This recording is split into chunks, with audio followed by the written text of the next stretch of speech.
Oh my God, kaya natin yan. Ang ano niya, ang taas niya.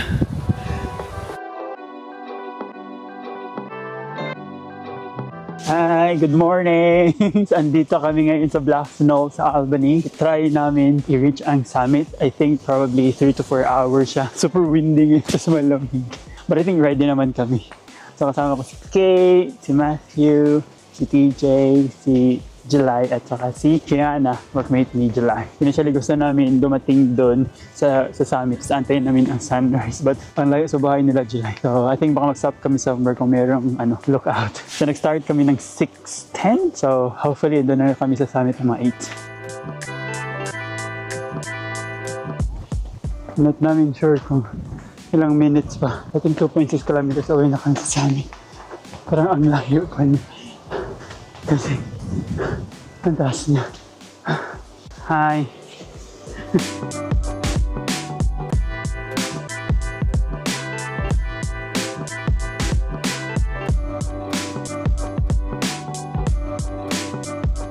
Medyo maliwanag na. And I think naka 1 km na kami. Ang layo pa namin. Andiyan pa siya. But sige lang.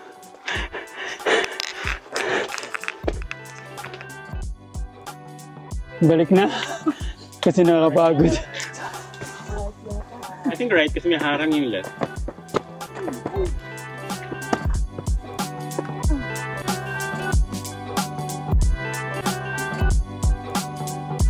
Sabi nila maganda daw. Wala o nga. Siya ang ganda. Not ko sure kung nakikita niyo but super nice.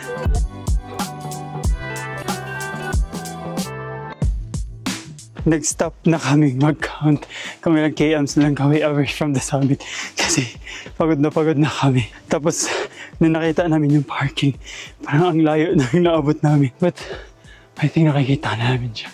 So I think mga 1 hour pa. Okay, fighting!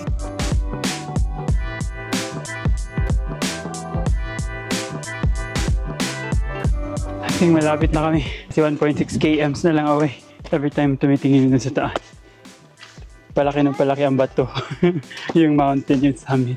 So, I think mga 30 minutes more, 40. May mga nakasalubong na din kami ng mga few. I think nag-start sila before sunrise. Tapos ngayon, pabalik na sila sa baba.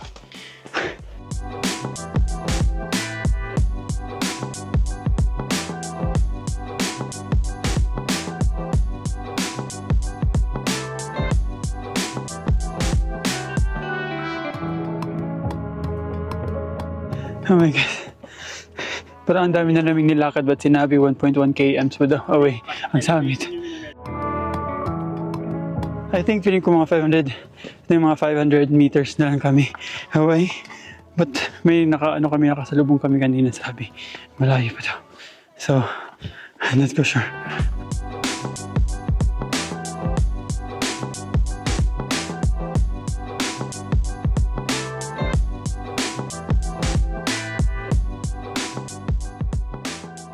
Oh my God, sabi, 750 meters pa to. Parang imposible na parang naka pala kami, naka 400 meters. Parang feeling namin ang layo na nang nilakad namin. Well, anong point na babalik kami? So, kakontinue na lang talaga namin. Parang nafe-feel ko na talaga na malapit na kami. Kasi may pathway doon na parang straight lang siya, tapos paangat sa bundok. I think yun na yung summit. I think 3 hours na kaming nag-walk. Na ang sinabi dun sa baba. 3 to 4 hours return. So I think mukhang magiging 6 hours kami return. I think feeling ko, ito na yung summit. Kasi pangat na siya ng pangat.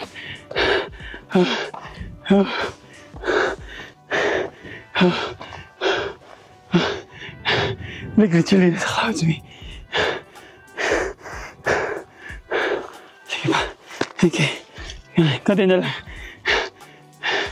Hopefully, please, hopefully not cloudy.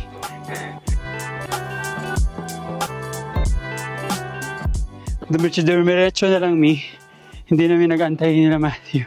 Nandun pa sila sa baba konti. Nandun ko na lang sila sa summit antayin. But parang feeling ko, nasaan daan? Not ko sure kung clear sa taas. Kasi so far, very cloudy. Not ko sure kung nakikita niyo sa likod ko. Nandun pala si Matthew sa likod ko. Dong! May sign! 100 meters na lang daw! Wala na kami tubig. Kasi isa lang yung dala namin. Tapos share kami ni Matthew. Baka maghingi na lang kami kina TJ. So nag-decide kami na antayin namin sila lahat from 100 meters away from the summit para sabay kami reward namin sa sarili namin. Nandyan sila sa likod. I think dahil nasa clouds kami, like literally, basa yung hair namin. Doon na lang namin inantay sila TJ. So dumiretso na lang kami, inantay na namin si Kate. Super lamig. Para dito ni summit. But, clouds lang talaga. Yes. Antayin na lang natin mag-clear. Not ko sure kung mag-clear ba talaga siya. What the hell? Oh my God. Ito yung nakikita namin. Oh my God, ito na. Ito na. Here na siya. Oh my God, clouds!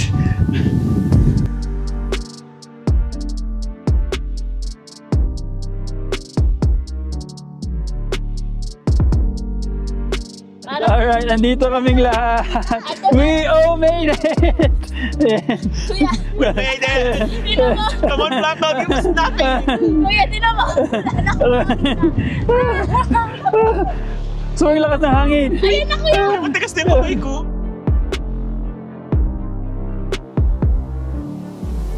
Pabalik na kami sa parking. Super lamig. Like, super basa na yung buhok namin. I think nagstay lang kami siguro mga 5 to 10 minutes. Kasi hindi kaya. Nag-take lang kami ng photos. Ang problema naman yung pagbalik sa baba. I think 3 kms. Baka another 3 hours. See you sa baba.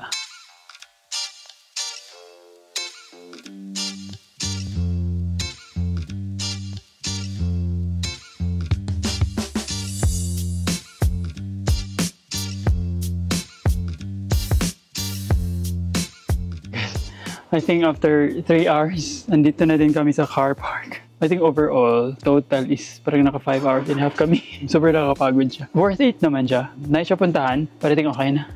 So ngayon, hanap kami ng lunch. See ya. Ay, pakita ko sa kanila yung screen. Hi. So ngayon, nasa ano kami, Dylan's on his Harris para mag-lunch. I think ito yung pinakasikat here. Like sa reviews, so I don't know. Let's see. So for cake ko lang nakain namin. Ang sarap. Wala pa kaming main. Pero 1/3 na lang naiwan. So tapos kami mag-lunch. 3 out of 5 char. Saan mo ganun naniniwala?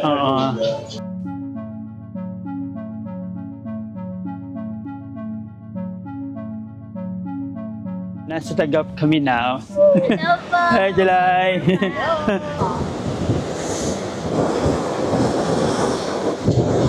So, tapos na kami dun sa Tagap. Tapos punta kami dun sa isang attraction na yung parang washing machine, parang siyang bridge. Tapos may hole sa gitna. Tapos na kami dun sa Tagap. Pumunta lang kami quickly sa wind farm before kami uwi ng bahay. Kasi it's been a long day for us. See you sa wind farm.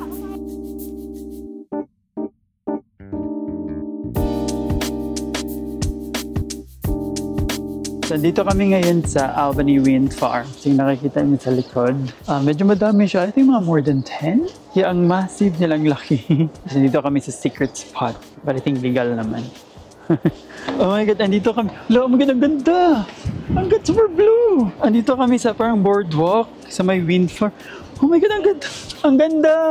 Wow! Super ganda! Super ganda, no? Kaya pala dito sila nag-photoshoot.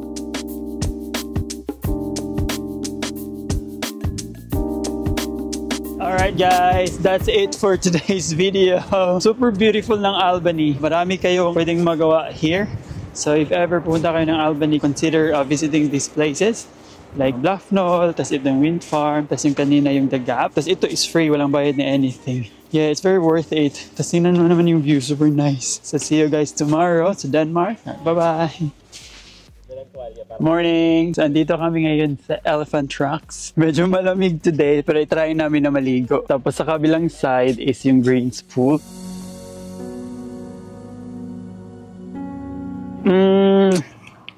Medyo malayo ang Elephant Rocks.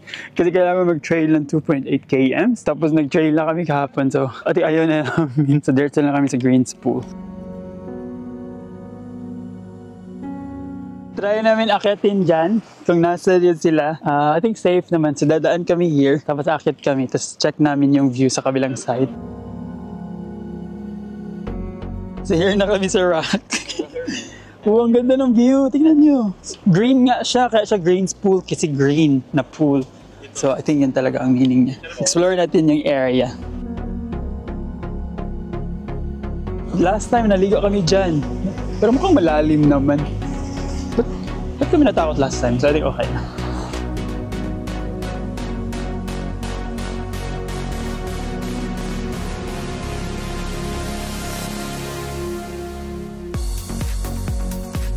Pabalik na kami. Parang not ko sure kung maliligo kami kasi malamig tapos mahangin.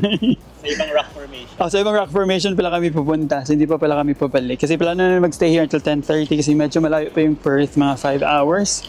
Tayo naglakad daw. Ha? Try ko pumunta dun.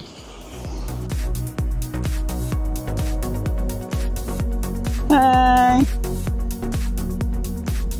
Malamig! Ating hindi na talaga maliligo. Ayaw mo pumunta here? Yan. Tapos isang paa mo dyan. Tapos dito ka after. May mga talangka kasi. Nay, ano mo isang paa mo here? Diretso. Baka madulas. Nay, ano mo? Yan o. Ganyan. Okay. 1, 2, okay. Go. 1, 2, 3, game! Yeah.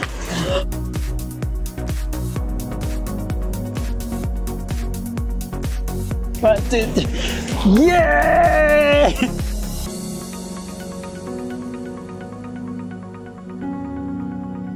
Pabalik na kami. Pagod ka rin. Nakakapagod activity namin. Ang sarap sa paa. Ang sarap maligo kasi parang hindi na masyadong malamig. But let's see.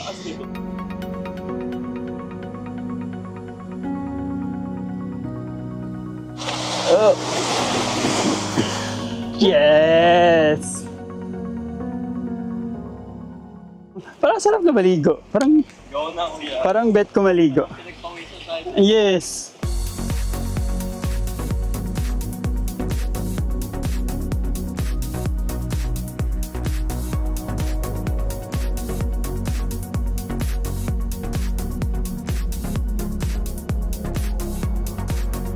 Ang sarap maligo doon kasi malamig, but hindi siya like freezing cold. Nakaka-relax siya. Ngayon, magbibihis muna kami. Tapos, babalik na kami ng Perth. Alright, bye-bye! Tapos na yung Albany and Denmark. Ano namin? Bye-bye!